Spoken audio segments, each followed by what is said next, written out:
Good morning, grade 9. We are seeing from topic 1, problem set 1, from that first question, which has 5 sub-questions. So, let's see one by one. How many midpoints does a segment have? Now, it is a very easy question for all of you. Just see now. If this is a segment, I am drawing with red this pen, so it is visible. Say for example, this is 5 centimeters. It is 5 centimeters. Midpoints means what? Midpoint is the point which is going to divide this segment into two equal parts. That means each will be 2.5, 2.5. Okay, if I move it little over here, this will become 2.4 and this will become 2.6. That can't be a midpoint, isn't it? So there is only one and only one midpoint for every segment. Alright, so your first answer is what? Only one.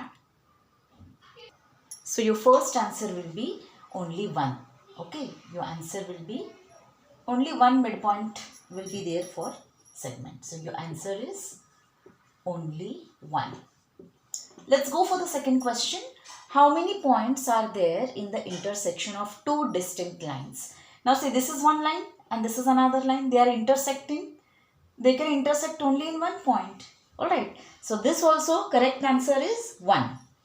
So how many points are there? Answer is 1. Answer is 1.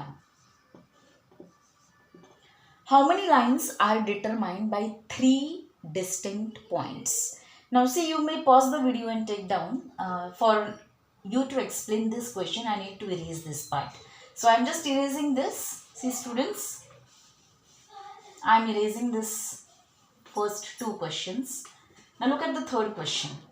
How many lines are determined by 3 distinct points? Now see, if 3 distinct points are like this, there can be only one line. If the points are collinear, that means they are present on one line. Okay.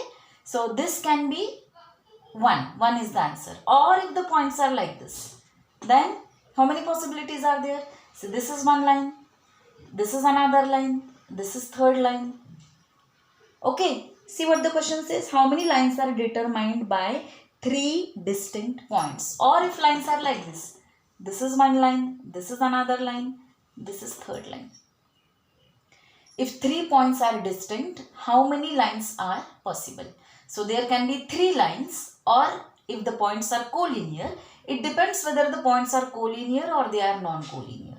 Alright. So your answer can be either 1 or it can be 3. So 1 or 3 is the answer. So your third answer is 1 or 3. This is either 1 or 3. Let's go to the fourth question. Now coordinates are given. A is this point A, coordinate is -2, B it's 5. We have to find distance AB. How to find distance AB? Distance between any 2 points is greater coordinate minus smaller coordinate.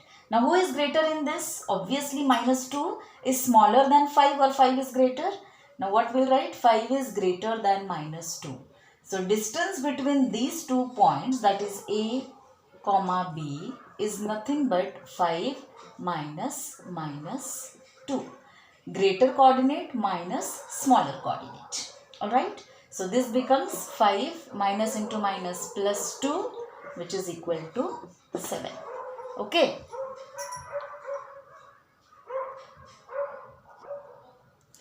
Now see the fifth question. Betweenness is given P dash Q dash R. That means Q is in between PR. So as per the betweenness, or you can say if P dash Q dash R is given, then distance PR will be PQ plus QR. That's what I have written. PR is PQ plus QR. Because it is P dash Q dash R. Points are collinear. They are Q is lying in between P and R. Now substitute the values. Distance PR is given as 10. Okay. Distance PQ is given as 2. Plus distance QR we have to find. So how much will be X? X will be equal to 10. This 2 is transferred over here, -2. So 8 is equal to X. Therefore, distance QR QR is equal to 8. I hope it is clear. Okay, so that is the end of your first question. We'll do second and third question. So this is your second problem, students. I'm showing you first problem. Second you will do on your own. Third and fourth are omitted this year from your syllabus. So anyways, as per the reduced syllabus it is. Now see what the second question says. On the number line, coordinates of P, Q, R are 3, -5 and 6. State with reason whether the following statements are true or false. Whether this is true or it is false, we have to check. Now let us calculate each distance separately and check if these two distances add up to give the third distance. That will tell us whether it is true or false. So how will you find PQ? Now see, P and Q, these two coordinates we are considering. So distance PQ will be equal to, in P and Q, who is greater? 3 is greater. So how is distance calculated? Greater coordinate minus smaller coordinate. So this comes out to be 3 plus 5, which is equal to 8. Okay, so this is done. Now distance QR. Let us find distance Q and R. How much is Q? -5. R is this. Again -5 is smaller.